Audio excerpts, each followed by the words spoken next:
Lanka Business TV.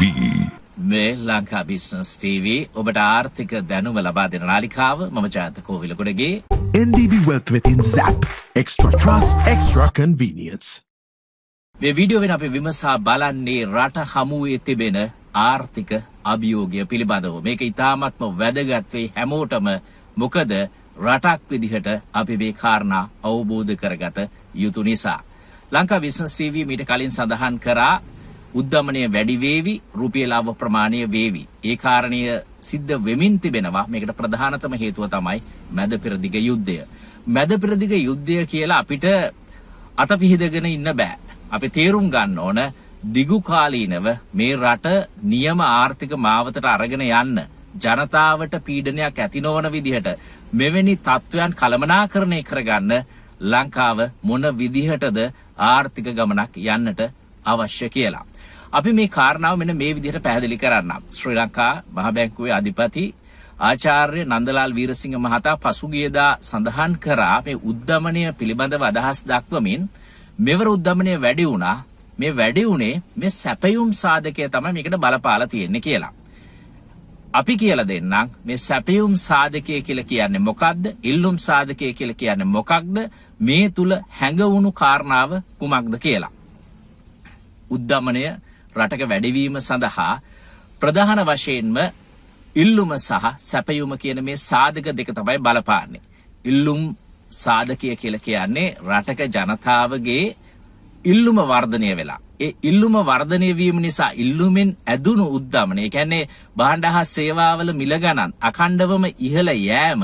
එතකොට ඒ තුල සිදුවෙන්නේ purchasing power එක, එහෙම නැත්නම් මිලදී ගැනීමේ හැකියාව ඒ රටේ ජනතාවගේ වර්ධනය වීම. මේක කන්ට්‍රෝල් කරන්න පුළුවන්, පාලනය කරන්න පුළුවන් ඊටාම පහසුවෙන් පොලි අනුපාතය වැඩි කරලා. පොලි අනුපාතය වැඩි කරාට පස්සේ අර සමස්ත ජනතාව අතර තිබෙන අතැති මුදල් වැඩිපුර තියෙන ඒවා බැංකුවල තැන්පත් කරනවා. මොකද වැඩි පොලියක් ලබා ගන්න අවශ්‍ය නිසා. එතකොට මිනිසුන් සතුව තිබෙන ඒ අතැති මුදල් ප්‍රමාණය අඩු වෙනවා. එතකොට අර ඩිමාන්ඩ් එක අඩු වෙලා උද්දමනය පහළට ගමන් කරනවා. හැබැයි මෙවර ශ්‍රී ලංකාවේ නිර්මාණය වෙමින් තිබෙන මේ උද්දමනය ඒ විදිහට පාලනය කරන්න ලෙහෙසි නෑ. ඒ කියන්නේ ඉදිරියේදී මේ මැද පෙරදිග යුද්ධයත් එක්ක බොරතෙල් මිල වැඩි වෙලා, ඒ වගේම බලශක්ති ගෑස් මිල වැඩි වෙලා, මේ භාණ්ඩවල ආනයනය කරන මිල වැඩි වෙලා, ඒ තුල මේ සප්ලයි ඩ්‍රිවන්, ඒ කියන්නේ සැපයුම් සාධකය නිසා ඇතිවන මේ උද්දමනය පොලි අනුපාතය වැඩි කිරීමෙන් පමණක් පාලනය කිරීම ඉතාමත්ම අපහසුයි. ඒ කියන්නේ මැද පෙරදිග යුද්ධය දිගු කාලීනව ඇදිලා ගියොත් ලංකාවට පාලනය කරන්න බැරි යම්කිසි ආකාරයේ පීඩනයක් රටට අනිවාර්යෙන්ම එනවා. අපි තේරුම් ගන්න ඕන කාරණය තමයි ලෝකේ සමහර රටවල් කොහොමද මේක පාලනය කරන්නේ. අපි දැක්කා අපේ වීඩියෝ වලට කමෙන්ට්ස් විදිහට සමහරව ඉදිරිපත් කරලා තිබුණා ලංකාවේ රුපියල අවප්‍රමාණය වෙනවා. හැබැයි මේ රටවල් වල එහෙම කරන්සි එක ලංකාවට සාපේක්ෂව අවප්‍රමාණය වෙන්නේ නැහැයි කියන කාරණය. මෙන්න මේක තමයි කතාව.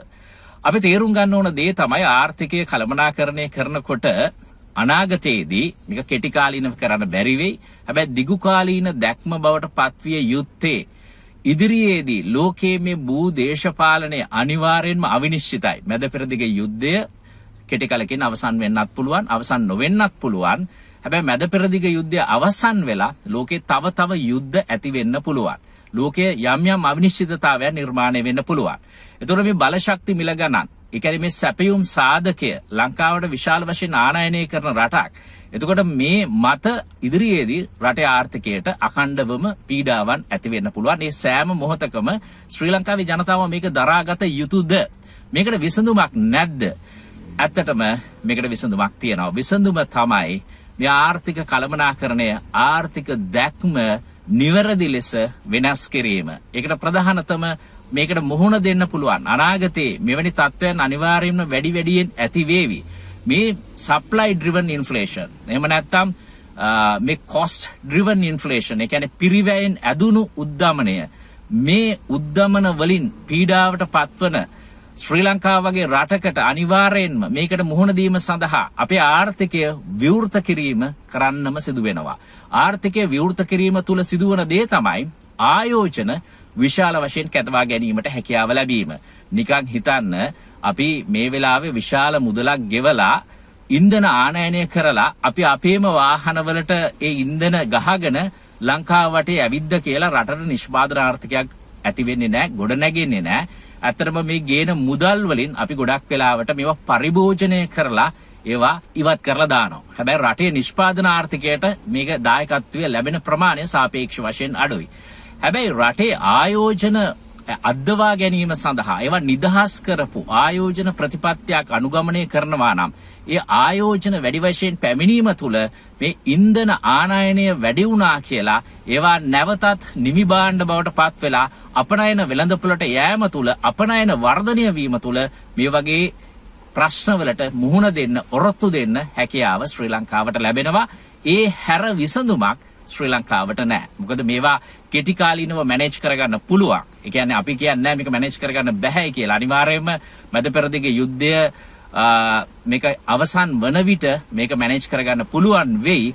හැබැයි අර හරකා ගහේ ගැට ගහපු ඒ ලණුවේ දුර පවණක් තනකොළ කනවා වගේ රවුමට හැමදාම එකතැන පල් වෙන ආර්ථිකයක් තමයි ශ්‍රී ලංකාවට උරුම වෙන්නේ. එතකොට මේ ආර්ථිකය අනිවාර්යයෙන්ම විවෘත කළ යුතුයි. මේ දේශපාලන දැක්මක් ඒ වගේම ලෝකේ දැන් කොහෙවත් නැහැ. අපි මේ ආර්ථික ක්‍රමය තමයි අනුගමනය කරන්නේ. අපි මේ ආර්ථික ක්‍රමය තමයි අනුගමනය කරන්නේ කියලා. ඇත්තටම ලෝකේ දැන් දියුණු වෙන ඉදිරියට යන රටවල් ඊටාම ප්‍රායෝගික ආර්ථික මතවාදයක් තමයි අනුගමනය කරන්නේ. රටට ඊටාමත්ම ගැළපෙන මේ ප්‍රශ්න විසඳා ගන්න පුළුවන්. එතකොට නිෂ්පාදන හැකියාව වර්ධනය කරගත යුතුයි. ඒ සඳහා රටේ ආර්ථිකය විවෘත කරන්නට අවශ්‍යයි. ඒ වගේම පිරිවැය අඩු කර ගැනීම අනිවාර්යෙන්ම කරන්නටම අවශ්‍යයි. මේ වගේ සැපයුමේ පදනම් කරගත්ත උද්දමනයක් නැතුව ලෙහෙසියෙන් කළමනාකරණය කරගන්න බෑ. ඒ පිරිවැය කළමනාකරණය කර ගැනීම සඳහා අනිවාර්යෙන්ම කාර්යක්ෂමතාවය වර්ධනය කරගත යුතුයි. ඵලදායීතාවය වර්ධනය කරගත යුතුයි. එතකොට සැපයුම් දාමවල ඵලදායීතාවය වර්ධනය කරගත යුතුයි. මේ දේවල් මේ පවතින මේ තත්වයෙන් කරන්න බෑ. මොකද හැමදාම මේ පැලැස්තර විසඳුම් තුලින් තමයි මේක ඉස්සරහට අරගෙන යන්න පුළුවන් වෙන්නේ. මේ ප්‍රතිපත්ති සම්පාදකයෝ වුණත් මේ කාරණේ අනිවාර්යයෙන්ම තේරුම් ගත යුතුයි. නැත්නම් වෙන්නේ කාලය නිකම්ම විනාශ වෙලා නිකම්ම කාලය ගත වෙනවා විතරයි, කතා විතරයි. වැඩ ඊ타මත්ම සෙමින් තමයි එතකොට සිදු වෙන්නේ. ප්‍රායෝගිකව මේ මාවතට රටේ ආර්ථිකය අනිවාර්යෙන්ම පිවිසුනොත් විතරයි මේ අභියෝග වලින් රටට ගොඩ එන්නට හැකියාව ලැබෙන්නේ. මොකද අනිවාර්යෙන්ම අපිට පෙනෙන දේ තමයි ලෝකයේ ඉදිරියේදී මේ අභියෝග එන්නෙන්නම වැඩි වෙන බව. ඒ වගේම මේ අවස්ථාවේදී අවශ්‍ය නම් පුළුවන් ඉලක්කගත සහනාධාර ක්‍රමයක් යම් ව්‍යාපාරවලට ලබා දෙන්න. මොකද මේ පිරිවැයෙන් ඇදුණු එහෙම නැත්නම් මේ පිරිවැය නිසා ඇතිවුණු මේ උද්දමනය නිසා ඉදිරියේදී අපනයන කර්මාන්තවලට මේක බාධාවක් බවට පත් වෙනවා. මොකද පිරිවැය වැඩි වෙනවා. ඒතර ලෝක වෙළඳපොලේ අපේ අපනයන භාණ්ඩවල තරඟකාරීත්වය අඩු වෙන්න පුළුවන්. ඒකත් වක්‍රාකාරව නැවතත් ශ්‍රී ලංකාව ආපස්සට හැරවීම සඳහා තමයි හේතුවක් බවට පත් වෙන්නේ. ලංකා බිස්නස් ටීවී නිරන්තරයෙන් ඔබට ආර්ථික දැනුම ලබා දෙන නාලිකාව. අපි ඊ타මත්ම සද්භාවයෙන් තමයි මේ කාරණා කියන්නේ. මේ තුල කිසිම පක්ෂ විපක්ෂ මතවාදයක් නැහැ. රට වෙනුවෙන් දක්වන අදහසක් මේක. මොකද අපි අනිවාර්යෙන්ම මේ කාරණා විසඳාගත යුතුමයි. එහෙම නැත්නම් වෙන්නේ ගොඩක් වෙලාවට රුපියල අවප්‍රමාණය වෙනවා. ඒක අපිට පාලනය කරගන්න බැරි වෙනවා.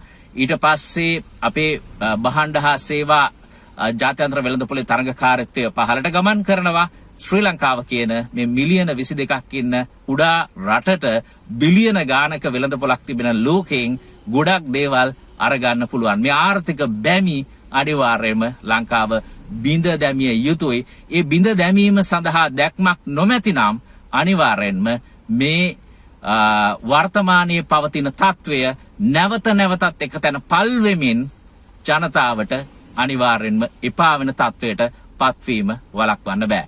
ලංකා බිස්නස් ටීවී නිරන්තරයෙන් ඔබට ආර්ථික දැනුම ලබා දෙන නාලිකාව. අපි ආරාධනා කරනවා මෙවැනිම තොරතුරු මෙවැනිම විග්‍රහ නැරඹීම සඳහා subscribe කරන්න ලංකා බිස්නස් ටීවී. ඔබට බොහොම ස්තුතියි. Lanka Business TV.